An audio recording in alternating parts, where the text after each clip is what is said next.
금을 훔치는 자, 사람을 보지 못한다 라는 말이 있습니다.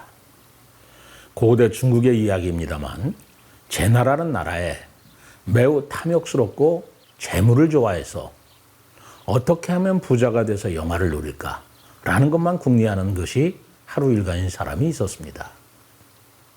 어느 날 아침 의관을 잘 차려입고 그 사람이 시장 구경을 갔습니다. 그때 그는 금을 팔고 있는 사람을 보게 되었습니다. 그랬더니 그 사람이 느닷없이 금 파는 사람에게 달려들어서 금을 한 움큼 움켜쥐고 도망치기 시작했습니다. 금을 팔던 사람이 도둑이야! 저놈이 내 금을 훔쳐간다! 라고 외쳤지요. 달려온 포졸들에게 그 사람은 곧 붙잡히고 말았습니다. 포졸이 어이가 없어서 대낮에 사람이 이렇게 많은데 어떻게 남의 금을 이렇게 훔쳐가느냐 라고 연유를 물으니까 그 사람은 뻔뻔스럽게도 다음과 같이 대답하였다고 합니다. 금이 보이는데 사람 같은 것은 보이지 않았습니다. 금을 훔치는 자, 사람을 보지 못한다 라는 말은 이 고사에서 나온 말입니다. 자기 이익만을 챙기다 보면 의리나 염치를 모르는 것을 비유해서 이르는 말이기도 하고, 명예나 물욕에 미혹되면 눈앞의 위험 따위 앞뒤 분간이 안 된다는 것을 비유하는 말이기도 합니다. 이어시천추 거유편에 나오는 이야기입니다. 사슴을 쫓는 자, 산을 보지 못한다는 말도 있습니다. 이 말도 거의 같은 의미지요. 충록자 불견산이요 화금자 불견인이다 라는 말은 사슴을 쫓는 자는 산을 보지 못하고 돈을 훔치는 자는 사람을 보지 못한다 라는 명언인데 이렇게 생긴 것입니다. 세상에 사람보다 더 귀한 존재는 없지요. 아무리 귀한 금도 사람의 가치에 비할 것은 아닙니다. 그런데도 사람들은 종종 사람보다 더 귀한 것을 돈이나 권력이나 명예로 칩니다. 그런 사람들에게는 사람의 귀한 것이 보이지 않게 마련이겠지요. 돈이나 권력이나 명예의 유혹에 자유로울 사람은 없을 것입니다. 작금의 우리 사회가 아주 뒤숭숭하고 인간에 대한 회의가 깊어지는 불미스러운 일들도 생각해 볼수록 충록자 불견산이요 화금자 불견인이라는 황금과 명성의 눈이 가리워져서 사람을 보지 못하는 어리석음과 실수로 인한 불행한 사건들이 아닌가 생각합니다. 인간이 인간으로 태어나야 할 첫 번째 일은 인간의 존엄성을 지키는 일이라고 생각합니다. 아리스토텔레스는 인간의 존엄이란 명예를 소유하는 데 있지 않고 명예를 누릴 자격을 유지하는 데 있다라고 하였습니다. 비록 가난하고 고통스러워도 인간으로서의 존엄성과 자존심을 지켜야 한다는 명예심을 잃어서는 안 된다고 가르치고 있는 것이지요.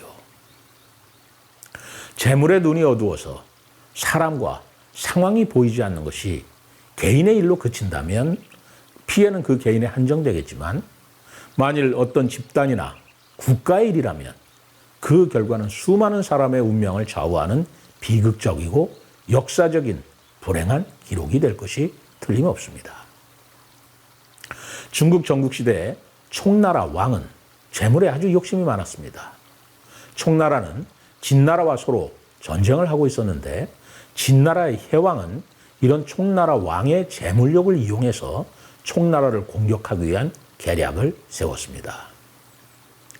신하들로 하여금 나무로 소를 조각하게 해서 그 속에 황금과 비단을 채워넣고 보석의 소라는 뜻의 오우라 이렇게 칭한 뒤에 총나라에 대한 우호의 예물을 보낸다고 소문을 퍼뜨리고 사신을 보냈습니다. 재물의 눈이 어두워진 총나라 왕은 속지 말라는 신하들의 간언을 듣지 않고 진나라 사신들을 접견했습니다. 진의 사신은 이 많은 보물을 헌상하고자 하나 산길이 좁아 올 수가 없으니 길을 넓혀달라고 간청을 합니다. 헌상품의 목록을 본 총나라 왕은 백성들을 징발해서 보석의 소를 맞을 대로를 만들었습니다. 진나라의 해왕은 보석의 소와 함께 사절달 수만 명을 총나라로 보냈습니다. 총나라 왕은 문무백관을 거느리고 도성의 교회까지 몸소 나와서 이를 맞이했습니다. 그러나 보석의 소가 총나라 왕 앞에 도착하자 이와 함께 갔던 진나라 사절단이 숨겨두었던 무기를 일제히 꺼내들어서 총나라를 공격했습니다. 사절단은 바로 병사들이었던 것입니다. 총나라 왕은 사로잡히고 말았고 총국은 망하고 보석의 소는 치욕의 상징으로 역사책에 남게 되었습니다. 서양의 신화인 트로이와 그리스의 전쟁에서 오랜 기간의 전투로 지칠 대로 지쳐가던 트로이 병사들이 그리스 진영에 가보니까 덩그러니 커다란 목마 하나만 놓여 있는 것을 발견하고는 전쟁에 승리했다며 전리품으로 이 목마를 성 안으로 가져왔지요. 승전의 기쁨을 누리던 트로이인들은 목마 안에서 나온 병사들의 공격을 받고 결국 성문이 열리면서 나라가 멸망하였다는 우리에게 너무나 친숙한 트로이 목마 이야기는 이 중국의 보석의 소 이야기와 너무도 흡사합니다. 총나라의 보석의 소의 고사에서 바로 소탐대실이라는 말이 유래되었습니다. 총나라 왕이나 트로이 군사들은 작은 것에 눈이 어두워져서 큰 것을 잃고 만 것입니다.